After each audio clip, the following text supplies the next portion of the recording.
News first ಲೈವ್ಗೆ ಸ್ವಾಗತ. ನಾನು ವಿಜಯ್ ವೀರಪ್ಪ. ಮೊದಲಿಗೆ ಹೆಡ್ಲೈನ್.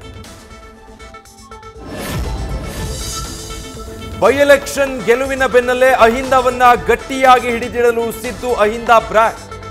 ಸಂಡೂರು, ಚನ್ನಪಟ್ಟಣ ಹಾಗೂ ಶಿಗ್ಗಾವಿಯಲ್ಲಿ ಕೈ ಹಿಡಿದಿರುವ ಅಹಿಂದ ಮತಗಳು. 2028ರ ವಿಧಾನಸಭೆ ಚುನಾವಣೆಗೆ ಈಗಿಂದಲೇ ಅಹಿಂದ ತಂತ್ರ ರೂಪಿಸುವ ಲೆಕ್ಕಾಚಾರ.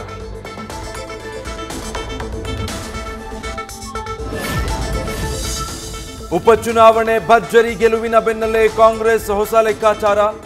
ಸ್ತ್ರೀ ಶಕ್ತಿ ಸಂಘಗಳಂತೆಯೇ ಗೃಹಲಕ್ಷ್ಮಿ ಸಂಘಟನೆಗಳನ್ನ ಹುಟ್ಟುಹಾಕಲು ಪ್ಲಾನ್.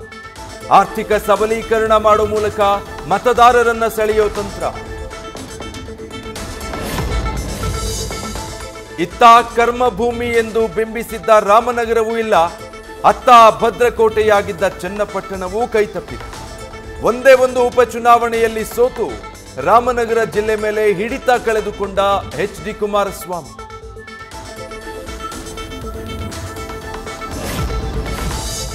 ಉಪಚುನಾವಣೆ ಸೋಲನ್ನ ಸವಾಲಾಗಿ ಸ್ವೀಕರಿಸಿದ ನಿಖಿಲ್, ಸರ್ಕಾರದ ವೈಫಲ್ಯಗಳ ವಿರುದ್ಧ ಹೋರಾಟಕ್ಕೆ ಸಿದ್ಧತೆ.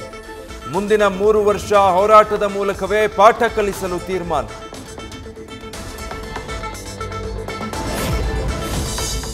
ನಶಿಸುತ್ತಿರುವ ಶತಮಾನಗಳ ಪಳೆಯುಳಿಕೆ ಕಾಂಗ್ರೆಸ್ ಪಕ್ಷದ ಪಕಳೆಗಳು. ಮಹಾರಾಷ್ಟ್ರ ಮತದಾರರು ಕಾಂಗ್ರೆಸ್ ಪೋಸ್ಟ್ ಮಾರ್ಟಮ್ ಮಾಡಿದ್ದಾರೆ. ಕರ್ನಾಟಕದಲ್ಲಿ ವಾಮ ಮಾರ್ಗದಲ್ಲಿ 3 ಸೀಟು ಗೆದ್ದು ಮೆರಿತಾ ಇದೆ. ಟ್ವಿಟರ್ನಲ್ಲಿ ಕಾಂಗ್ರೆಸ್ ಪಕ್ಷದ ವಿರುದ್ಧ ಕಿಡಿಕಾರಿದ JDS. ಬೈ ಎಲೆಕ್ಷನ್ ಗೆದ್ರೂ ಸಿಎಂಗೆ ಕಡಿಮೆಯಾಗಿಲ್ಲ ಟೆನ್ಷನ್. ಸಂಪುಟ ಪುನರ್ರಚನೆ, ಕೆಪಿಸಿಸಿ ಅಧ್ಯಕ್ಷ ಸ್ಥಾನದ ಬದಲಾವಣೆಯ ಚಿಂತೆ. ಯಾರನ್ನ ಕೈಬಿಡೋದು, ಯಾರನ್ನ ಸೇರಿಸಿಕೊಳ್ಳೋದು ಅನ್ನೋದೇ ದೊಡ್ಡ ಸವಾಲು. BPL ಕಾರ್ಡ್ ಸಮಸ್ಯೆ ಪರಿಹಾರಕ್ಕೆ ಇವತ್ತಿನ ಡೆಡ್ಲೈನ್ ಕೊಟ್ಟಿದ್ದ ಆಹಾರ ಸಚಿವ. ಎಲ್ಲವನ್ನೂ ಮೂಲ ಸ್ಥಾನಕ್ಕೆ ಈಗಲೇ ತರೋದು ಕಷ್ಟ. ಇನ್ನಷ್ಟು ಟೈಮ್ ಬೇಕು ಅಂತಿರೋ ಅಧಿಕಾರಿಗಳು.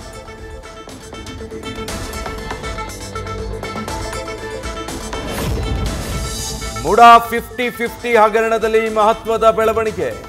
ಇವತ್ತು ನ್ಯಾಯಾಲಯಕ್ಕೆ ವರದಿ ಸಲ್ಲಿಸಲಿರುವ ಲೋಕಾಯುಕ್ತ SP. 400ಕ್ಕೂ ಹೆಚ್ಚು ಪುಟಗಳ ವರದಿ ಸಿದ್ಧ. CM ಸಿದ್ದರಾಮಯ್ಯಗೆ ವರವಾಗುತ್ತಾ, tension ಹೆಚ್ಚಿಸುತ್ತಾ?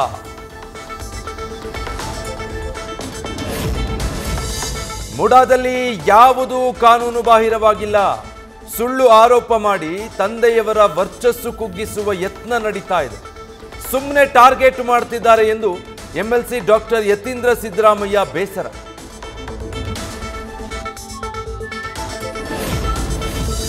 ನಾಗಮಂಗಲದಲ್ಲಿ ಕೋಮುಗಲಭೆ ಪ್ರಕರಣ. ನಷ್ಟವಾಗಿದ್ದು ಕೋಟಿ, ಪರಿಹಾರ ಸಿಕ್ಕಿದ್ದು ಪುಡಿಗಾಸು. ಕಾಟಾಚಾರಕ್ಕೆ ಸರ್ಕಾರ ಪರಿಹಾರ ಕೊಟ್ಟಿದೆ. ಕುಮಾರಸ್ವಾಮಿ ಅವರೇ ಪರವಾಗಿಲ್ಲ, ವೈಯಕ್ತಿಕವಾಗಿ ಪರಿಹಾರ ಕೊಟ್ಟಿದ್ದಾರೆ ಅಂತ ಜನರ ಕಿಡಿ. ರೇಣುಕಾಸ್ವಾಮಿ ಹತ್ಯೆ ನಂತರ ಬೆಚ್ಚಿ ಬಿದ್ದಿದ್ದ ಪ್ರಮುಖ ಸಾಕ್ಷಿ. ಜೂನ್ 11ರಿಂದ ಜೂನ್ 20ರವರೆಗೂ ಭಯಭೀತನಾಗಿ ಊರು ಸುತ್ತಿದ್ದ. ನ್ಯಾಯಾಧೀಶರ ಮುಂದೆ ಹಲ್ಲೆ ಮಾಡೋದನ್ನ ಕಣ್ಣಾರೆ ಕಂಡಿದ್ದನ್ನ ವಿವರಿಸಿರುವ ಪಟ್ಟಣಗೆರೆ ಶೆಡ್ ಕೆಲಸಗಾರ. BDS ಒತ್ತು ಸ್ವಾಧೀನಕ್ಕೆ ಹೋದ ಅಧಿಕಾರಿಗಳ ಮೇಲೆ FIR. ಬಾಣಸವಾಡಿಯಲ್ಲಿ ಅತಿಕ್ರಮ ಕೇಸ್ ದಾಖಲಿಸಿ ಜಾಗದ ಮಾಲೀಕ ಪ್ರಭಾಕರ್ ರೆಡ್ಡಿ. BDA ಅಧಿಕಾರಿಗಳಿಂದಲೂ ಪ್ರತಿದೂರು ದಾಖಲು. ಕರ್ತವ್ಯಕ್ಕೆ ಅಡ್ಡಿಪಡಿಸಿದ ACP ಮೇಲೂ ಕೇಸ್ ದಾಖಲಿಸಲು ಚಿಂತನೆ. ಇಂದಿನಿಂದ ಸಂಸತ್ ಚಳಿಗಾಲದ ಅಧಿವೇಶನ. ಸಂಸತ್ ಭವನದಲ್ಲಿ ಅಧಿವೇಶನ ಆರಂಭಕ್ಕೂ ಮುನ್ನ ಪ್ರಧಾನಿ ಮೋದಿ ಭಾಷಣ. ಸುಗಮ ಕಲಾಪಕ್ಕೆ ಸಹಕರಿಸುವಂತೆ ವಿಪಕ್ಷಗಳಿಗೆ ಮನವಿ. ಮಹಾರಾಷ್ಟ್ರದಲ್ಲಿ ಮಹಾಯುತಿ ಒಕ್ಕೂಟದಲ್ಲಿ ಸರ್ಕಾರ ರಚನೆ ಸರ್ಕಸ್. 3 ಪಕ್ಷಗಳ ಮಧ್ಯೆ ಸಿಎಂ ಆಯ್ಕೆ ಕಸರತ್ತು. ದೇವೇಂದ್ರ ಫಡ್ನವೀಸ್, ಅಜಿತ್ ಪವಾರ್, ಏಕನಾಥ್ ಶಿಂಧೆ ಮಧ್ಯೆ ಫೈಟ್. ಜಾರ್ಖಂಡ್ನಲ್ಲಿ ನವೆಂಬರ್ 28ಕ್ಕೆ ಹೇಮಂತ್ ಸೊರೆನ್ ಪ್ರಮಾಣ ವಚನ. 4ನೇ ಬಾರಿಗೆ ಸಿಎಂ ಆಗಲಿದ್ದಾರೆ JMM ನಾಯಕ. ಪದಗ್ರಹಣ ಕಾರ್ಯಕ್ರಮದಲ್ಲಿ ಭಾಗಿಯಾಗಲಿದ್ದಾರೆ ರಾಹುಲ್ ಖರ್ಗೆ. ಬಸವನಗುಡಿಯ ಐತಿಹಾಸಿಕ ಕಡಲೆಕಾಯಿ ಪರಿಷೆಗೆ ಚಾಲನೆ. ಕಾರ್ತಿಕ ಮಾಸದ ಕಡೇ ಸೋಮವಾರ ಬಸವಣ್ಣನಿಗೆ ವಿಶೇಷ ಪೂಜೆ. ಪರಿಷೆ ಹಿನ್ನೆಲೆ ಬುಲ್ ಟೆಂಪಲ್ ರಸ್ತೆಯಲ್ಲಿ ವಾಹನ ಸಂಚಾರ ಬಂದ್.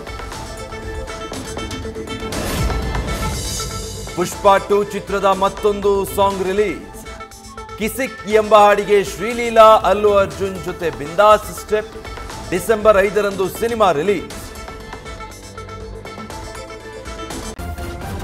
ನ್ಯೂಸ್ ಫಸ್ಟ್ ನಿರ್ಭೀತಿಯಿಂದ ನಿಮ್ಮ ಪರವಾಗಿ.